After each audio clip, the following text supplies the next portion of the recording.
Republican versus Democratic, but the mayor's coalition versus the you mentioned Gail Everett, the Don Tomlin, Crickman Finley, Daniel Rickenman. Sure. So talk about that for a minute. Well, you know, I sort of chuckle when I get lumped in the camp with all those things. I mean, it's no secret, you know, my sister is married to Don Tomlin, and I always tell people, you know, I can't help who my sister married. the press and the press and, you know, my opponents, they love to say that's how they identify me, and, you know, that's fine. Maybe that's the Hollywood effect on Columbia, South Carolina.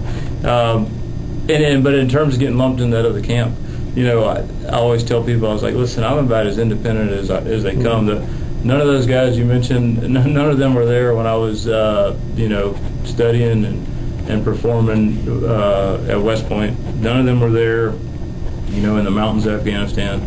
None of them were there in the deserts of Iraq. And, you know, so I sort of feel like I've proved myself and proved my decision-making ability long before I knew those guys. Now, at the same time, sure, I admire and I look up to a lot of those people, and, you know, I would consider them, you know, I'm thankful that they believe in me and, you know, are supporting me in this. But, you know, I don't feel tied to anybody. You know, I think I've proven my independence long before I moved home to Columbia.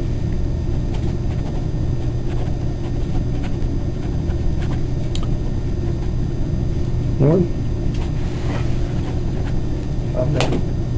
Is there anything that we haven't brought up that you feel like you want to talk to us about?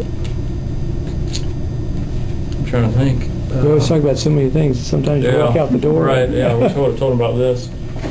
I brought y'all some packets of leave-behind materials that have some of my collaterals Good. in them. You know, maybe just, you know, I was so, on Monday night of this week, I had a function at Zai's, and we had almost 300 people there, and it was so refreshing to me as I looked out at the crowd. I had former teachers and administrators from Greer there. I had obviously a lot of classmates from Greer who, you know, grew up in District 3 and their parents still live there. They live there.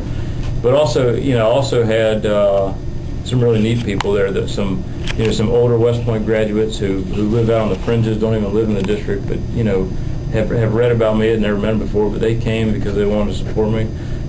Corey Jenkins, you know, who's a sort of a local athletic legend. You know, Corey was there showing us support. He grew up in the district. And Ryan Brewer, another, you know, Gamecock legend, was there showing his support.